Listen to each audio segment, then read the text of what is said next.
What is up, everybody? It's your boy Doody, back again with another video, and this time we're taking a look at our boy DSP's daily rap video from last night. After, yes, breaking news, the card packs came in. DSP did not have to go outside, brave the elements, fend off from detractors. No, the US Postal Service saved the business. That's right. And speaking of Pokemon, I just wanted to let you know that I went out yesterday and braved the elements. That's right, I posted on Twitter and on YouTube, and I told everyone of my harrowing tale where I risked my life to go to GameStop. Right, I took all the precautions. I made sure there were no detractors. I made sure that Chill Murray and Ludacris and Agent Proper weren't in the bushes ready to attack me, but just made sure everything was okay. And I persevered, and I went into the Pokemon store, and I managed to buy three Pokemon Mega Evolution of Chaos Rising packs. They had the boxes too, just like DSP had. I wasn't going to spend that kind of money on those card packs, but if this is successful today, maybe I'll invest in the business and actually buy some more. So if you like this kind of garbage grift, come by my podcast today, and yeah, we'll open up some packs and hopefully Doody will make some money. Anyway, just to give you guys a quick sneak peek of what you guys can prepare for. That's right, I did already pre-record. I pre-recorded the openings of the packet so that you can actually see them, because of course I don't show my face online. And here it is, folks. Here's a sneak peek. You can see me opening up one pack.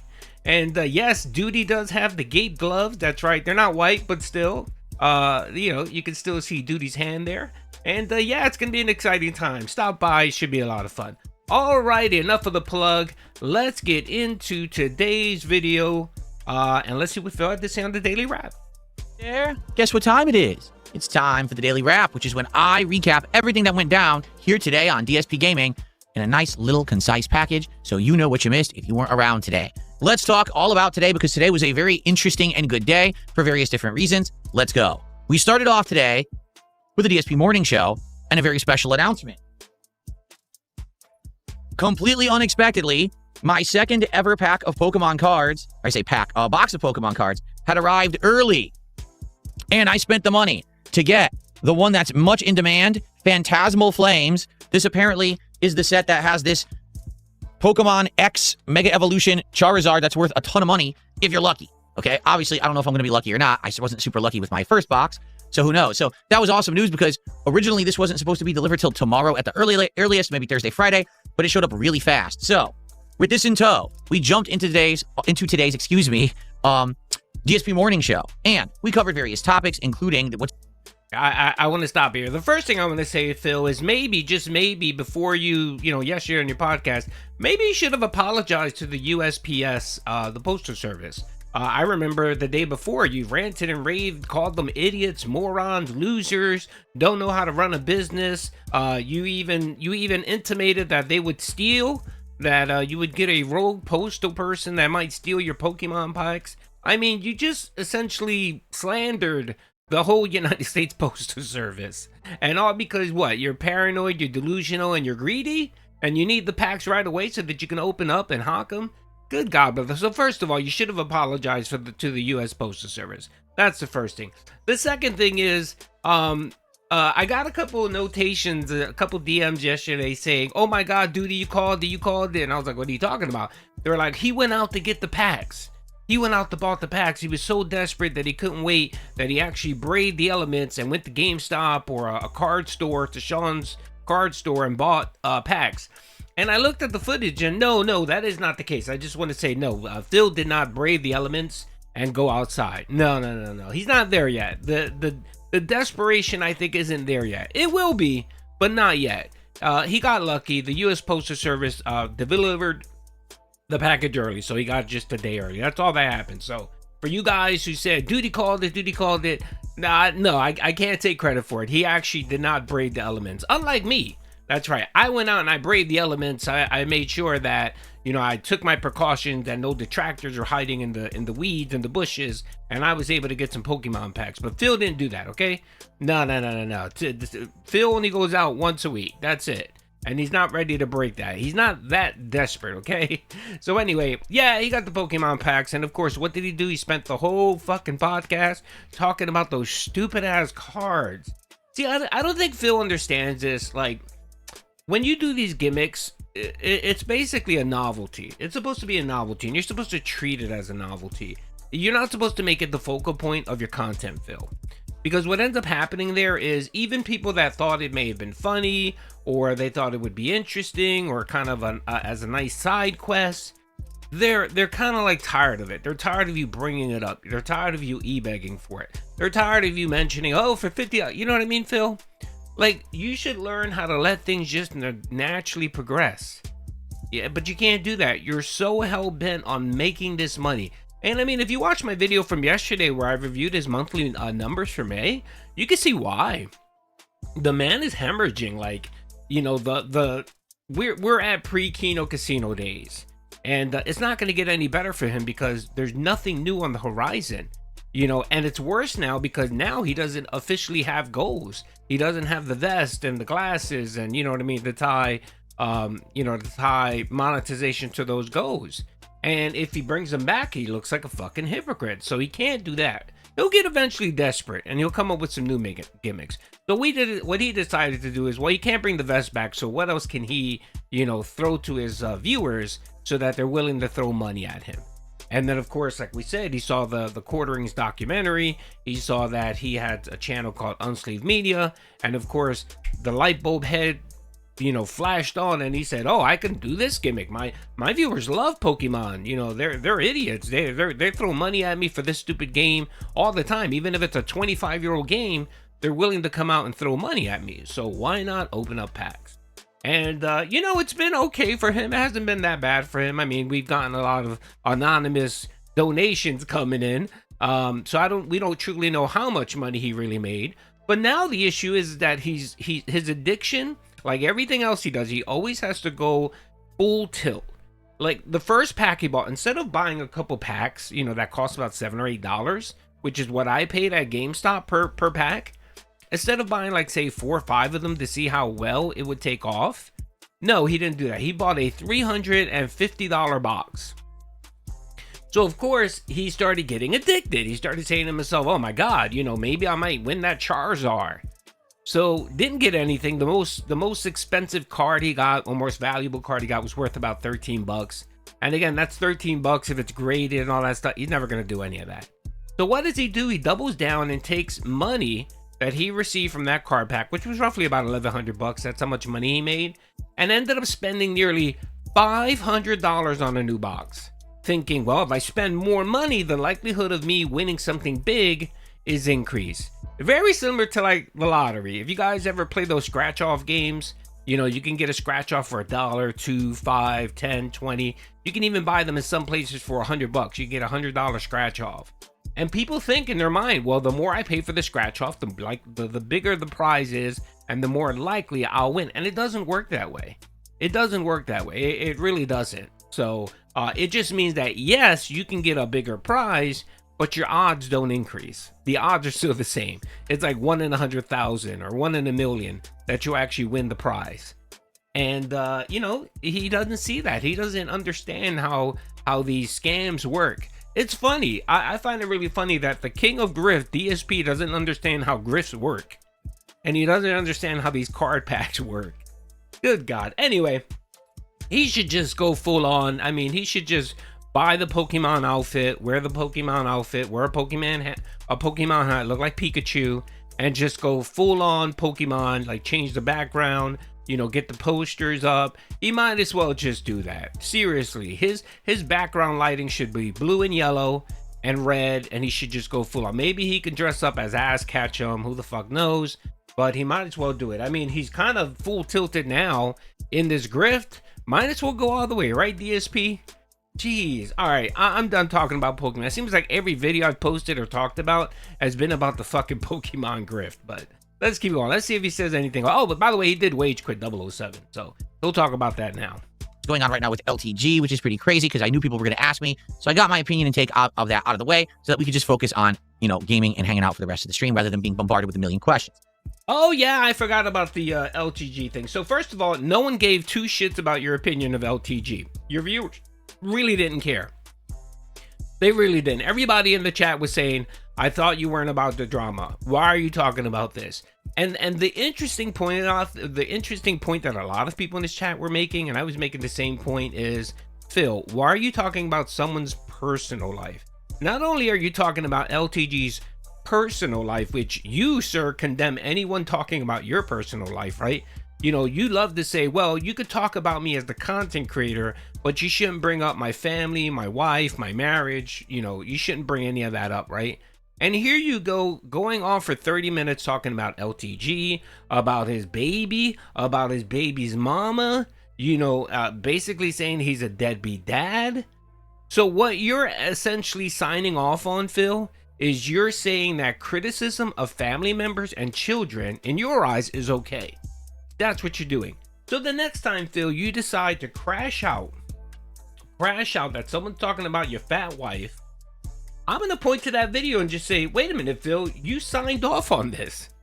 You signed off on talking about people's personal lives, their children, and court matters. You know what I mean? Court matters. It wasn't like, oh, LTG made a video where he was bashing his baby mama. No, it wasn't that at all. It was a court proceeding, a legal proceeding that you decided to spend 30 minutes talking about. I had no clue what you were talking about. Didn't even watch the video according to your own words, but decided you want to render an opinion. And again, not that I disagree that LTG might not be a deadbeat dad or whatever, but I'm highlighting the fact that you were the first person to always come out when shit comes out about you. You always say you should be able to separate the lives, the personal lives of content creators versus their professional life. And you should be able to criticize their professional career or life and leave the personal alone. Nah, fuck that, Phil. Nope, you could fuck off with that. Because the next time you complain about someone talking about your big wife, I'm gonna say, sorry, brother. Nope, you lost that battle. You lost any credibility when it comes to you talking about you shouldn't bring up your family. Because you decided to do that about LTG. You brought up a custody issue. You brought up a financial issue. You brought up a legal issue about this man. You didn't talk about how crappy of a game player he is. You didn't talk about how he talks about how affluent he is. No. You didn't talk about that. You talked about his personal life and his kid. So there you have it, folks. You know, I mean, for me, myself, like, I try not to talk about people's kids. I never bring up people. I think kids should be left alone. You shouldn't talk about people's kids. Like, I would never talk about LTG's kid. You know, that's just a bridge too far for me. You know, if you want to talk about a significant other that's part of their content or they bring them up, that's fine. I think that's okay. But kids, I think for the most part, kids should be left alone. Just leave them the fuck alone. And DSP decided to go way beyond and do that, break that kind of unwritten rule where you should leave people's kids alone. You decided, Phil, to break that rule by invoking the LTG's kid. And why? Again, let's remember why he does all this. He is still butthurt because LTG made fun of the way he looked, his clothing, his appearance, called him Burt Reynolds, called him a Walmart NPC, told him to go work out, told him basically to mind his business and stop talking about him. He's so upset that LTG told him, stop DMing me at 3 o'clock in the morning. Go bang your wife. Stop thinking about a random black dude, you know, a couple hundred miles away from you. And to this day, he got so butthurt. He's so upset that LTG decided not to do a grift with him and fight him in a Street Fighter match for money that would happen during Evo. Like, he really thinks anyone gives a shit about two loser ass people, two Lolcows playing Street Fighter. No one gives a shit. If you want to get in a ring and box, all right, then maybe some people might be interested in, but no one gives a shit about two fucking losers playing a video game. All right, Phil? Good God. All right, so it's out there. It's legit. DSP is signed off on criticizing people's kids, their personal lives. So have at it, guys. If you guys want to go after DSP and his family, fair game according to Phil. Not me, according to Phil. And on that stream, We opened 3 packs of these cards. Basically, 2 people supported enough to get 2, and then I said, I'll give you a freebie since, you know, I was feeling in a good mood that they had showed up right away. Did we get any hits? Not really. We got 2 of the EX. There you go, folks. All right, this is now evolved from, all right, I'm only going to open if you give me money, to now, well, I'm going to open it either way. As soon, I mean, it's already dried up. He got paid. He got money. He got $150. He got $150 super chat last night. That's all he got. He got 1 to open up 1 card pack. He ended up opening up 3. So I believe he gave 2. He gave 2 away for free. Pretty soon he's just gonna open up packs because he's so fucking addicted, man. The addiction is taking hold. This is more than just, oh, it's about money. It's now about, this is my new fucking addiction. Pokemon cards. It's replacing the WW champions and the super card addiction. Like, you can see it in his face. An addict is always going to grip onto a new addiction. It's true. I mean, how many addicts that do drugs? You know, how many people know that addicts that do drugs where they're able to break off of drugs, like they stop doing drugs? What ends up happening? They either pick up drinking or they pick up smoking, another addiction, which is less harmful, I guess, than hardcore drugs. But they seem to gravitate to a new addiction. Like, I've known plenty of fucking drug addicts that have cleaned up. You know, I could say about at least 3 in my family that have cleaned up and automatically went to smoking. They went to smoking cigarettes. Like, they need that addiction. I don't know what it is, but they're just, I guess what they say is that addictive personality. And that's DSP in a nutshell here, folks. Yep. So let's watch a little bit more videos. Already almost 17 minutes. Let's keep going. Cards, which are only worth like under $1, but they look really nice. They're considered hit cards, even though they're basically just for playing the game, not really for collecting. But it was a good start. And now moving forward, yes, for a $50 contribution on any stream, you can ask to have a pack of cards opened live on that very stream. So there you go. All right, so still grifting. Outside of that, what else happened on today's streams? Well, I did play another couple of hours of 007 First Light. Okay, so we're 7 hours in. We're already all the way into chapter 5 of the game. The game is boring as dirt. It just is. It doesn't do anything original. Everything that it does more poorly than other games I've played. I mean, seriously, the sneaking and stealth, far inferior to, say, Hitman or Splinter Cell, okay? The combat, pathetic. Like, I think the combat is actually very weak. I don't find it very good at all. You know, it's just mashing a bunch of punches, do a counter attack here or there, every once in a while grab, and every once in a while dodge. It's not a big deal. Like, the combat is pathetic. And the thing is, if you screw up the stealth, you can immediately just mash buttons with combat and win anyway. So why bother? I don't know. Good question. Then we did some more of the plot and stuff, and it just wasn't good. It was so boring. 2 hours. I'm not even kidding you. 2 hours in, everyone in chat from both YouTube and Kick is asking me to stop playing this game. They're like, Phil, understand that for some reason some people like it, but this is so boring to us. We really just don't want this game anymore. And I was like, all right, well, here's the thing, and here's the funny part. The stream was well supported. Like, no exaggeration. People, it was a wage quit. No, the stream was well supported. People were showing up and supporting the stream saying, Phil, please stop playing the game. No, he means Doody said it's a wage quit. He made about $120. That's what he made. And again, we talked about this already. We've said that that's his high mark. He makes between 100 to 120 bucks a stream, regardless of the grift or whatever. And if he does Pokemon or another grift, then maybe he gets a little bit more. No, Phil wasn't well supported. I know you want to counter the narrative that you didn't wage quit, but I'm sorry, buddy. You wage quit, okay? And it's not a bad game. It's not a bad game. It really isn't. I've seen plenty of people playing it. It's interesting. It's not the greatest. It is a little bit of a slow burn, but it's not bad. It's not dirt boring. I mean, I understand, Phil, that, you had difficulty with stealth games where you actually have to think before you actually move. I know that, you have problems with that. But again, it's not a bad game. It's just more excuse. He didn't hit the goal. Nobody offered to buy Pokemon packs. Trust me, if someone would have came in with a $50 super chat or tip to open up Pokemon, he would have said, oh, it's the greatest game ever, and he would have continued playing it. But the point was that while he was playing it, no one gave a shit. No one put any money towards Pokemon. He said, well, that's it. I'm done playing the game. Now it's going to be about that. If he's playing a game and no one pays for a Pokemon pack opening, he's going to fucking wage quit the game. He's going to come out and say, the game's boring, no one cares, because they didn't give me $50 for a stupid Pokemon pack. It's insane. The insanity of DSP never fucking ends. Anyway, all right, I'm going to cut this video. We're at 19 minutes, almost 20 minutes. Hope you guys enjoyed the video. And don't forget, I'm streaming today at 10 o'clock. It should be a lot of fun. If you're into Pokemon card pack grifts, you'll want to check out Doody streams. Peace out.